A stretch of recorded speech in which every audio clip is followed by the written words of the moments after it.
Hi, I'm Kristen Berry, and welcome to this episode of the J-World Annapolis video blog. Today, I'm sitting at the table with Geoff Becker from North Sales. Geoff, you just recently won the Lightning World Championship, right? Yeah. Pretty big honor. Tell me how you did it. Oh, well, Lightning's a boat that I've been sailing for probably 10 years, and it's a boat that I really enjoy sailing. And to be honest, it was kind of unexpected, only because the fleet that we were sailing in was so deep and so talented that you really can't go into a regatta like that thinking that you're going to win. Yeah.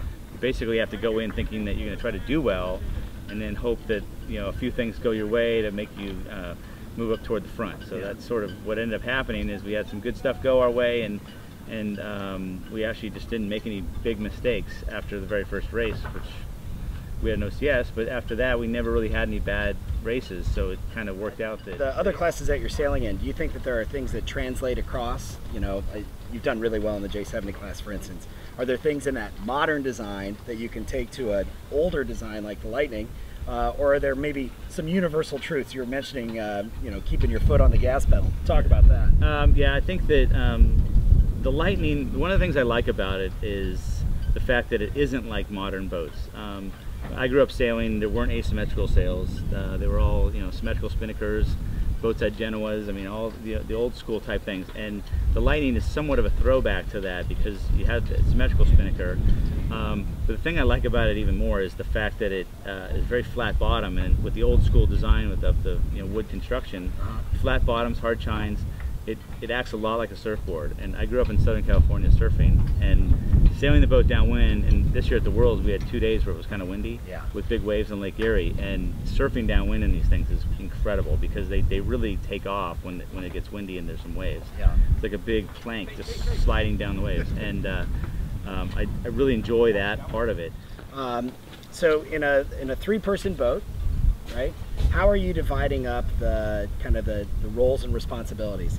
I mean, the physical roles are one thing, but then there's got to be a communication loop about what's taking place on the race course and how you're doing vis-a-vis the other boats. How do you divide that up? Well, actually, the Lightning is a little unique as far as three people job duties, because in most three-person boats, the middle person is the trimmer, and they would trim upwind and downwind, whereas the front person would do the bow or the spinnaker work. In the Lightning, because the jib is led forward, the bow person actually controls the jib, which is significant because there's a lot of controls for the way the jib is set, whether it's the halyard tensions, all the different lee positions, all the stuff that we change. So you have to have a bow person that's not just a bow. They have to be able to trim, and that's, as far as finding a person talented enough to do that, or training somebody to do that, it takes a little bit more than just showing somebody how to jibe the spinnaker pole.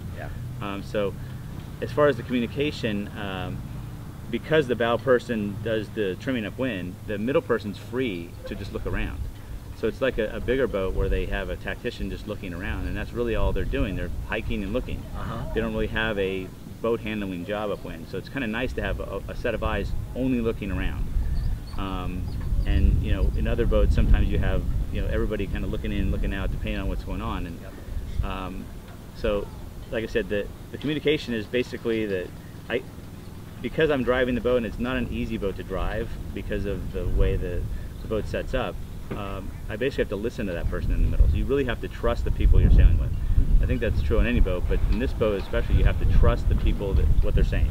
And if he says we need to tack, I can't really have time to look. I just push the tiller over and we tack. So that's sort of how we go with the. And as far as the bow person, when we go downwind, trimmer is in the middle and myself, we're both looking forward.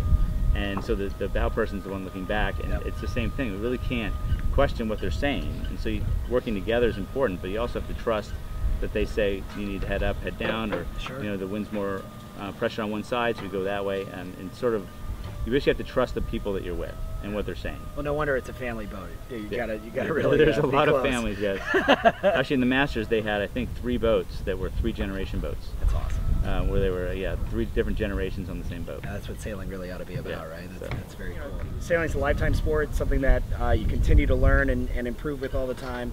Something that you take away from the Lightning experience that you're going to apply to your sailing going forward, or maybe a lesson that you saw other teams do or not do at the event that might help your average Joe be a better sailor?